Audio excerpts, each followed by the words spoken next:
तो आज मैं इस वीडियो को रिकॉर्ड कर रहा हूँ 60 FPS पे और मैंने अभी अभी ब्रश किया है, तो इसलिए मेरे चेहरे पे आपको थोड़ा सा पानी दिख रहा होगा। तो इसलिए क्योंकि अभी ठंडा भी है तो बोलने में थोड़ा सा दिक्कत जा रहा है। ये जो जीभ है ना और जो मेरा मुंह है ठीक से बन नहीं रहा यार, ऐसे मतलब मूव करने में इसको थोड़ा सा दिक्कत जा रहा है, इसलिए मेरी आवाज़ थोड़ी सी अटक रही है। आज थोड़ा सा क्लियर नहीं आ रहा होगा। चलो एनीवेज, मुझको आज बोलने में थोड़ी सी कठिनाई हो रही है। तो एनीवेज, तो आज मैं बात करने वाला हूँ यूजिंग एंड कन्वर्टिंग यूनिट्स के बारे में, यानी कि यूनिट को कैसे यूज करा जाता है और उसको कैसे कन्वर्ट करा जाता है, इसके बारे में। आखिर इसका इस्तेमाल क्यों होता है, क्यों हम इसका इस्तेमाल करते हैं, कहाँ कहाँ इस्तेमाल करते हैं, कैसे इस्तेमाल करते हैं, इन सारी चीज़ों को आज मैं इस वीडियो में बात करने वाला हूँ। तो यूजिंग एंड कन्वर्टिंग यूनिट्स, सबसे पहले बात करते हैं यूजिंग की, यानी कि हम यूनिट्स को इस्तेमाल कैसे करते हैं। इस्तेमाल हम करते हैं, देखिए यूनिट्स को किससे, जब हम इस्तेमाल करते हैं किसी भी यूनिट को, फॉर एग्जांपल मीटर को, तो हम उसको डिनोट करते हैं एम से। हम इस्तेमाल करते हैं जब किलोमीटर को, तो हम इस्तेमाल करते हैं के एम से। अब देखो, किलोमीटर मीटर ही है, किलो का मतलब होता है हज़ार, तो किलोमीटर एक्चुअली मीटर ही है, जो यूनिट है ना वो मीटर ही है। तो इसलिए इसमें ज़्यादा फ़र्क है नहीं मीटर और किलोमीटर में, बस फ़र्क इतना है कि वो 1000 गुना ज़्यादा है किलोमीटर। तो जो दूसरे यूनिट से किलोमीटर से अलग, मतलब मीटर से अलग, वो है गज है, फीट है और भी कई सारे जो इससे टोटली डिफरेंट हैं, जिसको दूसरे तरीके से इस्तेमाल करा जाता है।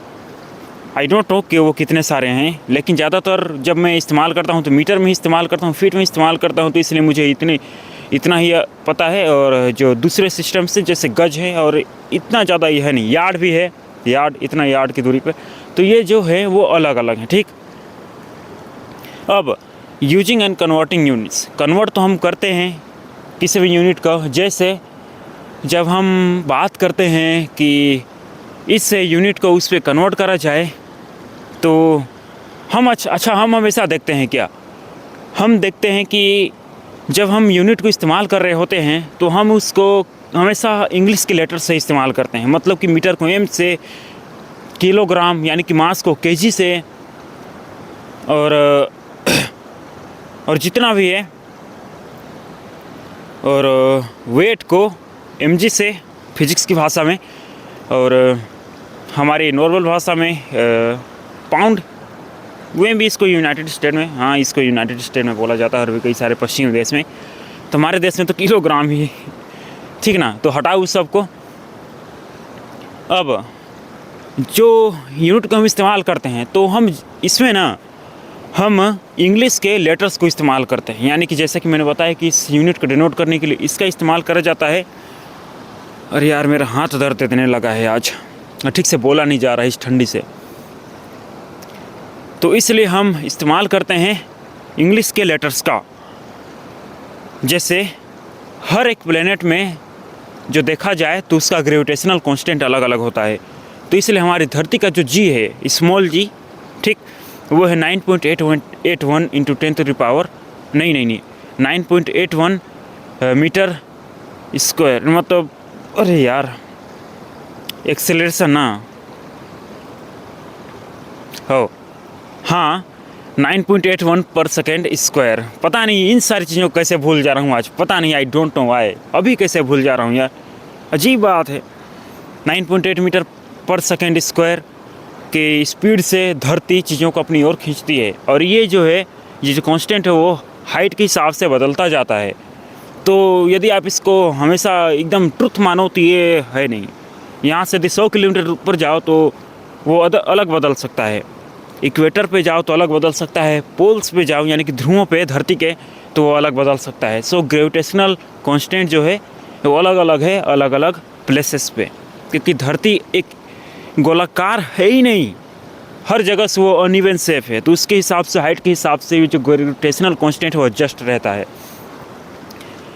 तो मैं बात कर रहा था यूजिंग एंड कन्वर्टिंग यूनिट्स के बारे में। तो जब हम यूज कर रहे होते हैं किसी भी यूनिट को, हम उसमें लेटर को इस्तेमाल करके यूज करते हैं। फॉर एग्जांपल, यदि हम एंगल को मेजरमेंट कर रहे होते हैं तो हम थीटा का इस्तेमाल करते हैं।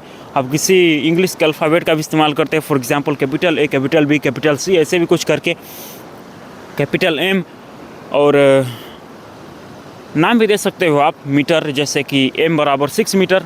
तो ऐसे भी कर करके हम मतलब इस्तेमाल करते हैं। तो हम इंग्लिश के अल्फ़ाबेट का इस्तेमाल करते हैं, या फिर ग्रीक अल्फ़ाबेट का, आप चाहे तो हिंदी का भी इस्तेमाल करते हो। आई डोंट नो, आप आपकी मर्ज़ी है भाई, आप जिसको भी इस्तेमाल करो। तो इस्तेमाल जब करते हैं तो हम किसी कंटेनर का, किसी वेरिएबल का इस्तेमाल करते हैं। पर यहाँ पर कुछ कांस्टेंट है, कुछ इंटरनेशनल चीज़ हैं, तो इसलिए हम उसको हमेशा इस्तेमाल करते हैं। जैसे मीटर के लिए एम ही हमेशा इस्तेमाल करते हैं। आप चाह के भी उसको बदल नहीं सकते, आप अपने हिसाब से इस्तेमाल कर सकते हो, लेकिन जब आप बाहर उसको दिखाओगे तो आप हमेशा एम ही इस्तेमाल करोगे।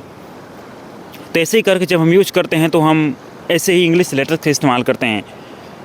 और केजी, एमजी, ठीक, केजी और एमजी में देखो, जब हम ऐसे इस्तेमाल करते हैं ना, तो देखा जाए तो ये जो है ना यूनिट्स हैं, जब हम उसके पीछे लगाते हैं केजी, एमजी, 5 एमजी, 10 एमजी, या फिर 5 मीटर, 10 मीटर, ऐसे भी कुछ कर करके लगाते हैं, तो हमेशा आप देखना कि काट पीट करके ना आप उन शब्दों को जो है, उन लेटर्स को है, उनको भी आप काट सकते हो मैथमेटिक्स में। और जब वो फाइनल जो रिज़ल्ट आता है ना, वो भी एकदम लॉजिकल होता है। मेरे पास ब्लैक बोर्ड है नहीं, ऐसे ही बोल रहा हूँ, तो इसको कैसे यहाँ पर समझाऊँ, आई डोंट नो। तो बस ऐसे ही बोल रहा था इस वीडियो में कि यूजिंग हम जब हम यूनिट्स का इस्तेमाल करते हैं तो इंग्लिश के अल्फ़ाबेट का इस्तेमाल करते हैं, और कुछ मैथमेटिक्स, और हम मैथमेटिक्स का सहारा लेते हैं। That's it.